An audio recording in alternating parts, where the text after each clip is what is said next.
एक बंदे को उसकी कंपनी बेचने के बाद 1000 करोड़ मिला था। उसने वो सारा पैसा अलग अलग बिजनेस में लगा दिया और खुद रेंट से रहने लगा।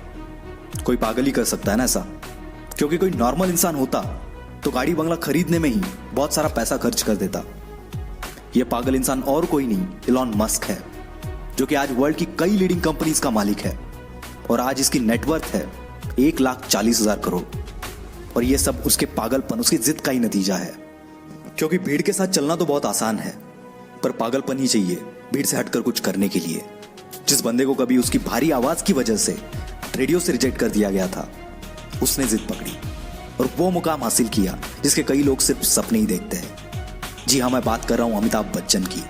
उनकी पहली सुपरहिट मूवी जंजीर आने से पहले उनकी 17 मूवीज फ्लॉप हो चुकी थी। फिर भी उन्होंने अपनी जिद नहीं छोड़ी और आखिरकार कामयाबी को भी उनके जिद के आगे झुकना पड़ा। विराट कोहली का भी एक ऐसा ही किस्सा है, जो कि क्रिकेट के लिए उसका पागलपन, उसकी जिद को बयां करता है। 2006 की बात है। विराट कर्नाटका में रणजी खेल रहा था और पहले दिन 40 रन बनाकर वो नॉट आउट रहा। शाम को उनके घर से खबर आई कि उसके पापा की डेथ हो गई है। सबने एक्सपेक्ट किया कि विराट तुरंत घर के लिए निकलेगा। कोच ने तो यहां तक डिसाइड कर लिया था कि उसकी जगह पर और कौन खेलेगा। पर दूसरे दिन विराट बल्ला लेके स्पीच पे खड़ा था और इस हालात में उसने सेंचुरी लगाई और अपनी टीम को जिताकर ही वो अंतिम संस्कार के लिए निकल गया। इसे पागलपन नहीं तो और क्या कहेंगे। लाखों में किसी एक के पास ही ऐसी जिद, ऐसा पागलपन होता है और वही कुछ हटके कर जाता है। दिन का 15-15 घंटा काम करने के लिए सिर्फ एनर्जी नहीं, बल्कि उस काम को करने के लिए वो जिद, वो पागलपन होना चाहिए। क्योंकि ऐसे जिद्दी, ऐसे पागल लोग परसेंटेज में नहीं, नंबर्स में होते हैं। ऐसी एक जिद और पागलपन से भरी हुई कहानी है दशरथ मांझी की, जो कि अपनी पत्नी को टाइम पर हॉस्पिटल ना पहुंचा पाए, क्योंकि उनके गांव से हॉस्पिटल के पीछे एक बहुत बड़ा पहाड़ था और इसी वजह से उनकी पत्नी का देहांत हो गया।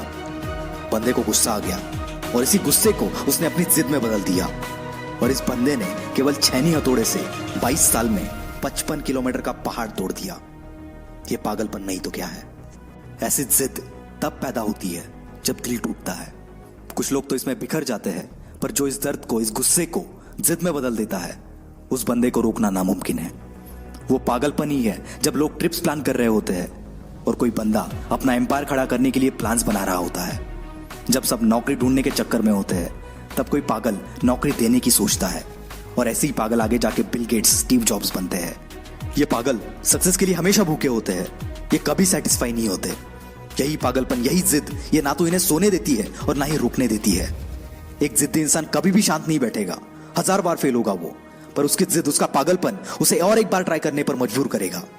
और ये तब तक मजबूर करेगा जब तक सफलता इसके सामने घुटने ना टेक दे। और यही पागल इंसान, यही जिद्दी इंसान इतिहास बना देता है।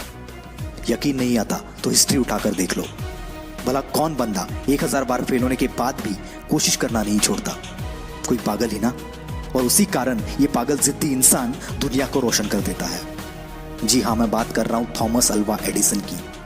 65 साल का एक बंदा जिसे ऑलरेडी 1000 बार रिजेक्ट कर दिया गया था, फिर भी उसने अपनी जिद नहीं छोड़ी और KFC जैसी होटल्स की चेन खड़ी कर दी। जिस बंदे को अंग्रेजों ने उनके होटल में नहीं आने दिया, उस बंदे ने जिद पकड़ी और दुनिया का सबसे बड़ा होटल ताज बना दिया। दोस्तों, ये एक जिद ही है जो एक नॉर्मल इंसान को एबनॉर्मल बनाती है और फिर ये एबनॉर्मल लोग ऐसा कुछ कर जाते हैं जिसके बारे में नॉर्मल लोग सोचने से भी डरते हैं। इसलिए आपको जो भी अच्छा लगता है, जो भी आप करना चाहते हो, पागल बन जाओ उसके लिए और जान लगा दो उसे हासिल करने के लिए। क्योंकि जब तक ये जिद, ये पागलपन आपके अंदर नहीं आएगा, तब तक आप नॉर्मल ही रहोगे। और अगर नॉर्मल रह के ही मरना है तो ऐसे ही जियो, पर एबनॉर्मल बनना है तो जिद्दी और पागल बनना पड़ेगा।